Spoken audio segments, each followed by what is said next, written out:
Learning একাডেমিতে সবাইকে স্বাগত। আজকে দেখো ক্লাস 5 এর ইংলিশে যে রাইমার্টিন বই রয়েছে তার 266 পেজের যে এক্সারসাইজগুলো রয়েছে সেগুলো নিয়ে আজকে আলোচনা হবে।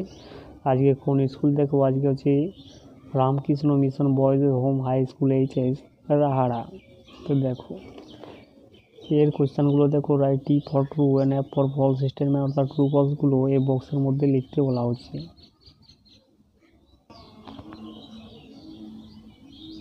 তো দেখো 1 নম্বর দেখো, Usha became a living legend in Kerala, অর্থাৎ উষা একজন লিভিং লেজেন্ড হয়েছিলেন কেরালার মধ্যে, এটা অবশ্যই ট্রু হয়ে যাবে। দ্বিতীয় নম্বর কোয়েশ্চেনটা দেখো, উষা রিটায়ার্ড ফ্রম অ্যাথলেটিক্স ইন 1998, এটা কিন্তু ফলস হয়ে যাবে, যেহেতু তিনি সাডেন কামব্যাক করেছিলেন, অর্থাৎ আবার অ্যাথলেটিকে ফিরে এসেছিলেন 1998 খ্রিস্টাব্দে, তাহলে এটা হয়ে যাবে ফলস। তৃতীয়টা দেখো, Usha won bronze medals to everyone surprise, এটাও কিন্তু ফলস হয়ে যাবে। 4 নম্বর দেখো, Usha made a comeback after 7 years, অর্থাৎ 7 বছর পরে সে কামব্যাক করেছিলেন, এটা কিন্তু ট্রু হবে।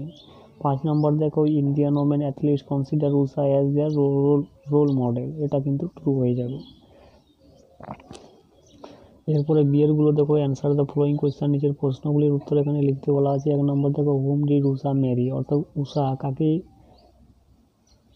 বিবাহ করেছিলেন, তো উত্তরটা এইভাবে লিখবে। দেখো, Usha married B Srinivasan in the year 1991, 1991, এইখানে উত্তরটা দেওয়া আছে। দেখো, married B Srinivasan in the year 1991।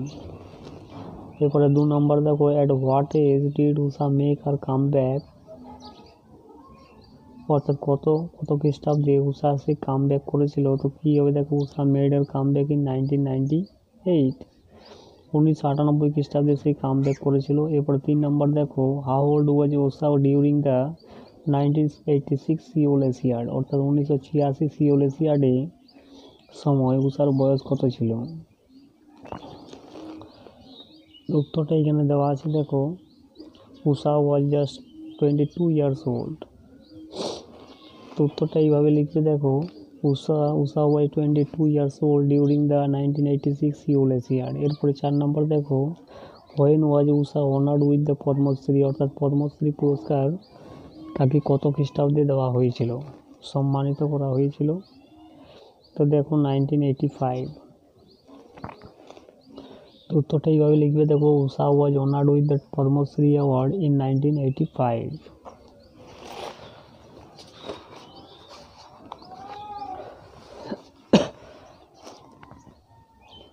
এরপরে প্রশ্নটা দেখো, who honoured Usha with the title sports women of the millennium, অর্থাৎ কে তাকে এই টাইটেলটা দিয়ে সম্মানিত করেছিলেন, তো Indian Olympic Association honoured Usha with the title sports women of the millennium, অর্থাৎ ইন্ডিয়ান অলিম্পিক অ্যাসোসিয়েশন তাকে এই টাইটেলটা দিয়েছিলেন বা সম্মানিত করেছিলেন।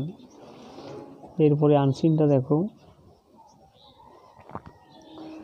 এ নাম্বার কোয়েশ্চেনগুলো দেখো, right T for true and F for false statement, অর্থাৎ ট্রু ফলসগুলো এই বক্সের মধ্যে লিখতে বলা আছে। 1 নম্বর দেখো, most of the English living in India treated the Indians in an unfriendly manner, এটা কিন্তু অবশ্যই ট্রু হয়ে যাবে। 2 নম্বর দেখো, Jatindranath was patriotic in nature, Jatindranath দেশপ্রেমিক ছিলেন, এটাও কিন্তু ট্রু হবে। 3 নম্বর দেখো, Jatindranath was badly wounded by the soldiers,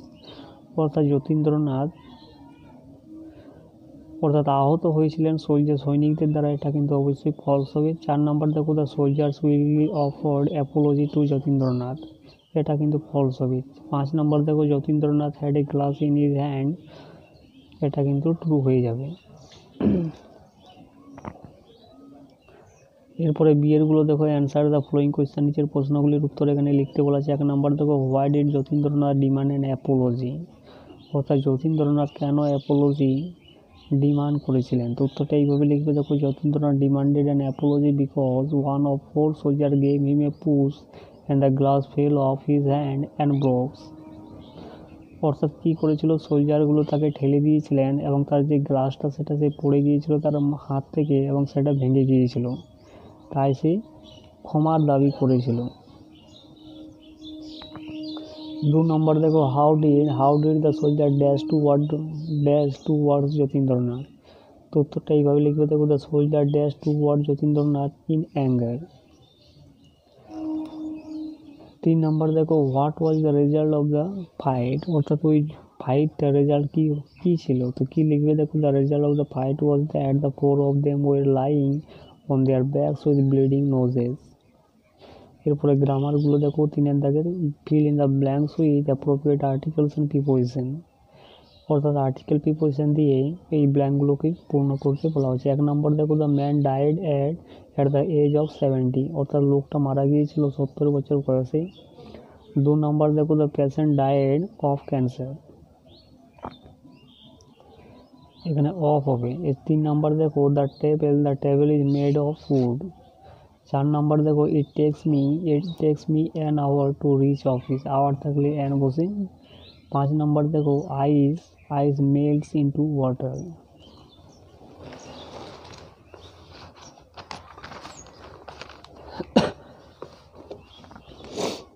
এরপরে বিয়েরগুলো দেখো fill in the blanks with appropriate linker, অর্থাৎ অ্যাপ্রোপ্রিয়েট লিঙ্কার দিয়ে এই ড্যাশগুলোকে পূর্ণ করতে বলা হচ্ছে। 1 নম্বর দেখো Anil could not play because he was injured, অর্থাৎ অনিল খেলতে পেরেছিল না, তার কারণ কী ছিল, সে আহত হয়েছিলেন। এরপরে 2 নম্বর দেখো 5 and 5 মেক 10। 3 নম্বর দেখো do your work or you shall be punished, বলছে তোমার কাজটা করো, আদারওয়াইজ মানে অথবা ইউ শ্যাল বি পানিশড, না হলে কী হবে, তোমার শাস্তি হবে। 4 নম্বর দেখো দ্য ম্যান ইজ রিচ, অর্থাৎ লোকটা ধনী ছিল বাট মাইজারলি, লোকটা ধনী কিন্তু কঞ্জুস, মাইজারলি। 3 নম্বর দেখো fill in the blanks with appropriate interjection, অর্থাৎ অ্যাপ্রোপ্রিয়েট ইন্টারজেকশন এই ড্যাশগুলোতে বসাতে বলা হচ্ছে। তো প্রথমটা কী হবে দেখো, প্রথমটা হবে alas my pet dog died last night. দ্বিতীয়টা হবে wow I have passed the exam. তৃতীয়টা হবে wow you have played well. D নাম্বারগুলো দেখো fill in the blanks with there or it. তো এটা কী হবে দেখো, there were differences of opinion. আর তৃতীয়টা হবে it was no book on the sale. 3 number দেখো it was a Sunday so he was at home.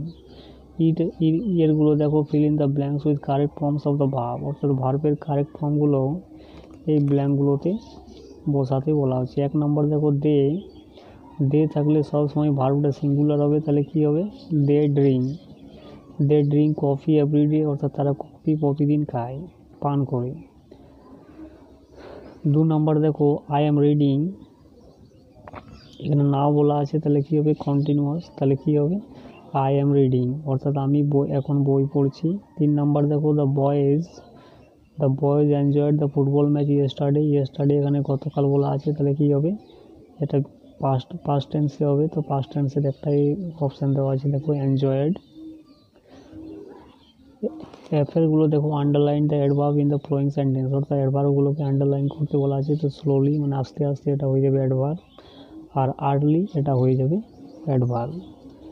এরপরে 4এরগুলো দেখো find words from the unseen passage which mean the following, অর্থাৎ এখানে unseen থেকে কতগুলো ওয়ার্ড খুঁজে বার করতে বলা হচ্ছে, যেগুলো কিন্তু এই শব্দগুলোর মিনিং। তো 1 নম্বরটা দেখো person force to work for and obey another, এটা হয়ে যাবে স্লেভস, অর্থাৎ কি, এটাকে বলা হয় কৃতদাস, অর্থাৎ যে লোকগুলোকে ফোর্স করা হয়, বাধ্য করা হয় কাজ করতে এবং অন্যদের মান্য করতে, এটা হবে স্লেভস। 2 নম্বর দেখো that can not be thought of, যেটাকে কিন্তু ভাবা যায় না, এটা হবে আনথিঙ্কেবল। এরপরে রাইটিংটা দেখো, write a paragraph in about 80 words on the festival of Bengal, অর্থাৎ বাংলার ফেস্টিভ্যাল নিয়ে তোমাকে 80 ওয়ার্ডের কী করতে একটা প্যারাগ্রাফ রাইটিং লিখতে বলা আছে। তো কী লিখবে দেখো, Bengal is a land of festival, অর্থাৎ বেঙ্গলটা হচ্ছে ফেস্টিভ্যালের ভূমি। দেয়ার আর ভেরিয়াস কাইন্ডস অফ ফেস্টিভ্যাল, অর্থাৎ এখানে অনেক রকমের ফেস্টিভ্যাল রয়েছে, রিলিজিয়াস, সোশ্যাল অ্যান্ড কালচারাল, অর্থাৎ ধার্মিক উৎসব রয়েছে, সামাজিক উৎসব রয়েছে এবং সাংস্কৃতিক উৎসব রয়েছে।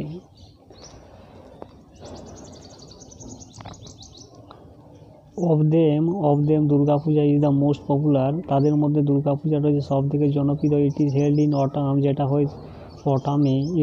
ইট is an occasion of putting on a new dresses, এটা একটা ওকেজন, নতুন পোশাক পরিচ্ছদ পরার, joy and merriment.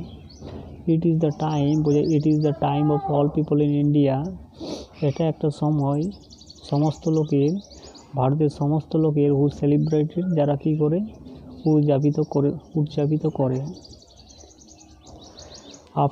After this festival, এই ফেস্টিভ্যালের পরে দেন কামস লক্ষ্মী পূজা। এই ফেস্টিভ্যালের পরে আসে Lakshmi Puja. It is held in every house for wealth, অর্থাৎ সম্পদের জন্য প্রতিটা ঘরে এটাকে কিন্তু উদযাপিত করে থাকে।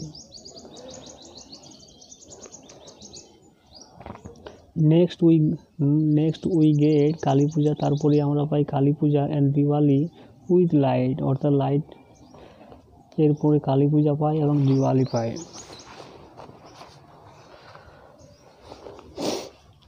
With lights and candles. এরপরে দেখো কি লিখবে, দেখো Christmas is the greatest festival of the Christian, অর্থাৎ খ্রিস্টানদের সব থেকে মহান একটা উৎসব হচ্ছে ক্রিসমাস। It is observe by drinking, dancing and singing. এটাকে লক্ষ্য করা যায় কিসের মধ্য দিয়ে? পান করার মাধ্যমে, নাচ নৃত্যের মাধ্যমে অ্যান্ড গান করার মাধ্যমে। দেন কাম সরস্বতী পূজা। তারপরে আসে Saraswati Puja, which is held in schools and colleges. যেটাকে কিন্তু উদযাপিত করা হয় কোথায়? স্কুলে এবং কলেজে। Then appear Charak Puja. তারপরে কিন্তু চড়ক পূজা আসে। And next the Bengali new year, এবং তারপরে কি আসে? বাংলার নববর্ষ।